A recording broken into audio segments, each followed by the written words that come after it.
Kita awali aja sore hari ini dengan informasi sejumlah alat berat dikerahkan untuk membersihkan lumpur pasca banjir bandang di kolam pemandian air panas Guci, Tegal, Jawa Tengah. Selain lumpur, material batu dan pasir menutup 4 kolam di tempat wisata ini.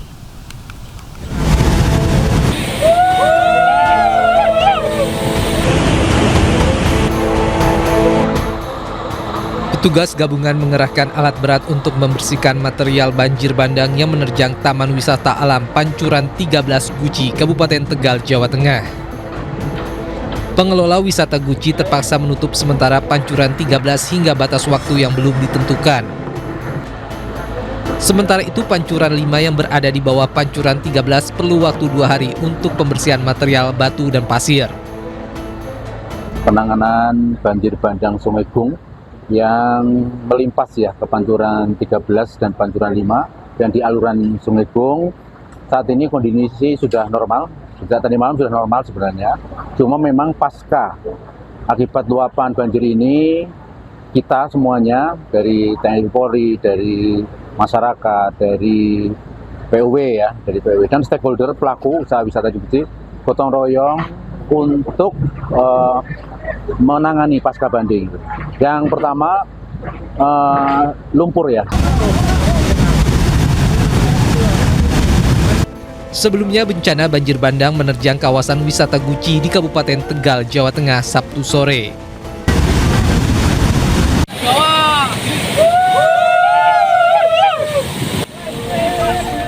Kawasan yang biasanya riuh oleh wisatawan berubah menjadi mencekam akibat derasnya arus banjir bandang. Banjir bandang terjadi akibat meluapnya debit air di Sungai Gung akibat hujan deras yang mengguyur lokasi. Dari Tegal, Jawa Tengah, Yunibar iNews melaporkan. Pemirsa, sejumlah paket bantuan diterjunkan ke wilayah terdampak bencana menggunakan pesawat Hercules.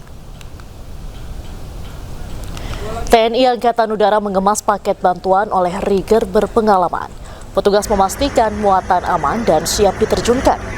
Bantuan kemudian dimuat ke pesawat C-130J Super Hercules dan diterjunkan dari ketinggian rendah menggunakan payung low cost low altitude.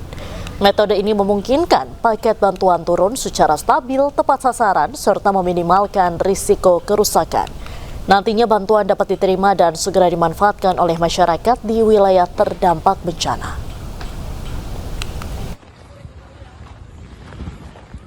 Pemulihan pasca bencana banjir Sumatera Barat, Sumatera Utara, dan Aceh terus dilakukan pemerintah, TNI Polri bersama warga. Progres pemulihan diprioritaskan jalan nasional untuk memulihkan mobilitas masyarakat serta mendukung distribusi logistik terhadap warga terdampak bencana banjir dan tanah longsor.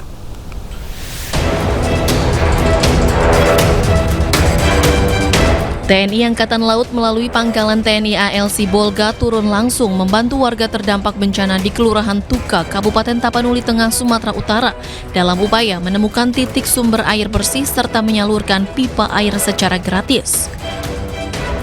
Kegiatan ini dilaksanakan personel TNI AL bersama masyarakat dengan menyusuri perbukitan dan aliran sungai untuk menentukan titik sumber mata air yang layak digunakan sekaligus menetapkan jalur pipanisasi menuju permukiman warga. Upaya ini untuk memulihkan akses air bersih yang sempat terputus akibat banjir bandang dan tanah longsor.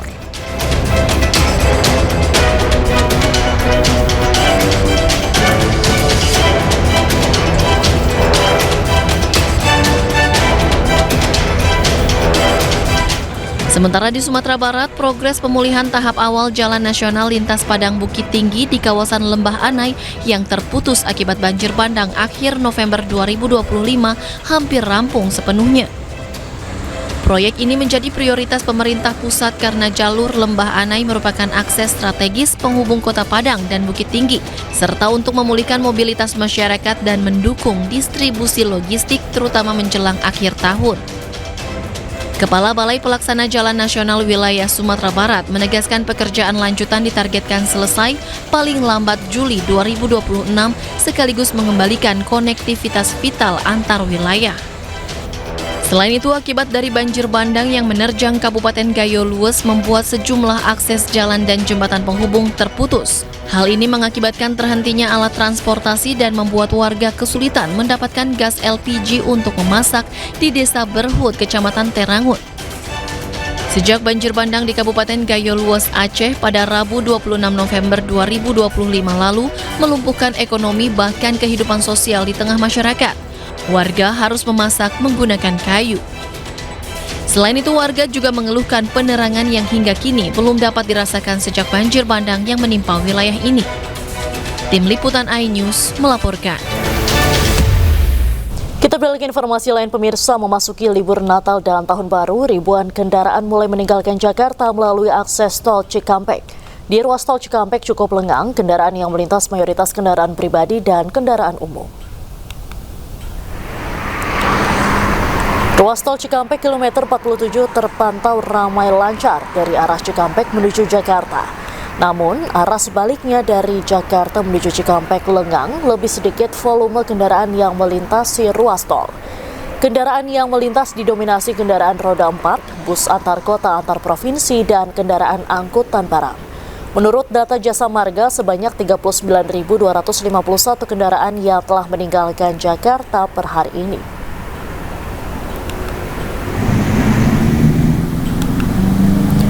Sementara di Bandung, Jawa Barat, pemirsa, arus lalu lintas kendaraan wisatawan yang memasuki kota Bandung melalui gerbang tol Paster mulai mengalami peningkatan sejak pagi hingga siang tadi. Antrean panjang kendaraan didominasi oleh kendaraan pribadi asal luar Bandung. Tercatat lebih dari 6.000 kendaraan yang masuk ke kota Bandung sejak Minggu dini hari. Tak hanya selepas gerbang tol Paster, kepadatan arus lalu lintas juga terjadi di kawasan Jalan Protokol, baik yang akan menuju pusat kota maupun kawasan Lembang.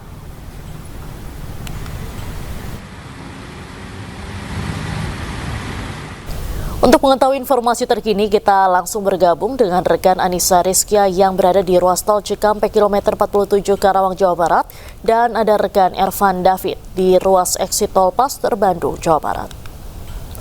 Selamat sore rekan-rekan, kita menuju Anissa terlebih dahulu. Nisa, seperti apa suasana sore ini di ruas tol Cikampek?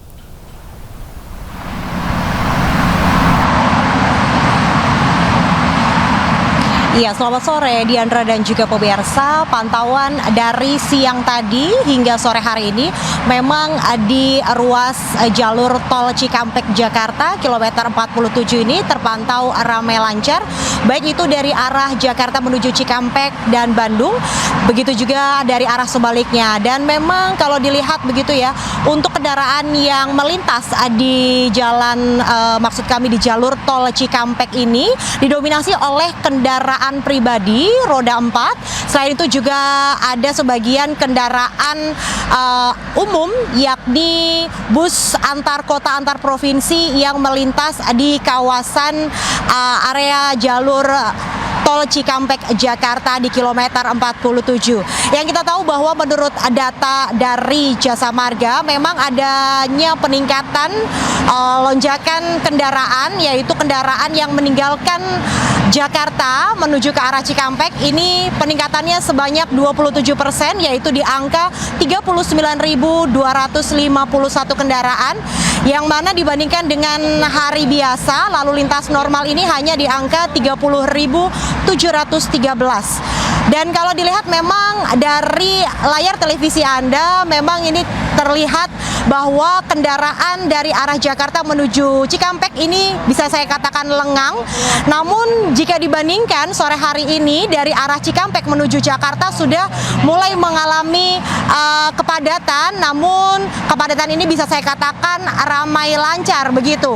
Volume kendaraan yang lebih banyak didominasi oleh kendaraan roda 4 mobil pribadi ini, yang mana memang sebagian masyarakat begitu ya memilih untuk menikmati libur Natal dan Tahun Baru lebih awal untuk berkunjung ke tempat-tempat wisata dan juga kembali ke kampung halaman untuk berkumpul bersama keluarga. Hingga saat ini juga memang dari Jasa Marga menyampaikan bahwa tengah dipersiapkan rekayasa arus lalu lintas apabila nantinya terjadi lonjakan kendaraan yang melintas pada periode libur Natal dan Tahun Baru. Namun hingga saat ini belum adanya rekayasa arus lalu lintas yang diberlakukan di tempat saya melaporkan, yaitu di Tol Cikampek kilometer 47. Diandra, dan memang hingga saat ini juga kami terus memantau dan meninjau langsung begitu ya, baik itu dari arah Jakarta menuju Cikampek dan juga sebaliknya untuk melaporkannya kepada Anda. Demikian saya kembalikan kepada Anda di studio. Baik, terima kasih atas laporan Anda, Aniska Rizkia dari ruas tol Cikampek. Selanjutnya kita ke Bandung dengan rekan Ervan David.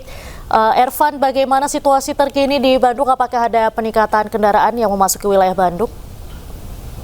Ya, selamat sore Diandra dan juga pemirsa. Memasuki libur panjang Natal, ribuan kendaraan terus memadati kawasan gerbang tol Paster, Kota Bandung. Dan pada minggu sore ini nampak kendaraan wisatawan yang datang ke gerbang tol Paster lebih lengang atau lebih sedikit dibandingkan dengan minggu siang tadi. Dan dari pantauan kami dapat diperlihatkan juga pemirsa dan juga Diandra, ada peningkatan volume kendaraan selepas gerbang tol Paster atau 1 kilometer dari tempat saya melaporkan. Dan samping itu, jalan arteri di Kota Bandung juga sudah nampak padat oleh kendaraan wisatawan dan mayoritas mengarah ke objek-objek wisata yang ada di Kota Bandung. Dan menurut data Jasa Marga, sebanyak 39.227 kendaraan masuk ke Kota Bandung melalui gerbang tol Paster atau naik 2,4% dari lalu lintas normal, yaitu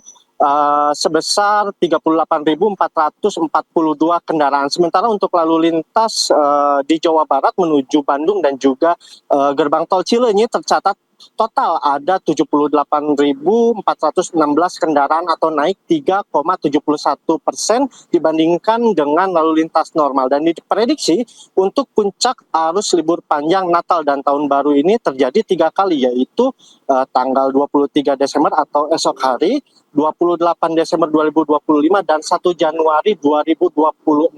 Demikian, Diandra. David melaporkan langsung dari exit tol Paster, Bandung, Jawa Barat. Dan sebelumnya ada Aniska Rizkia dari tol Cikampek. Terima kasih rekan-rekan, selamat sore, selamat kembali bertugas.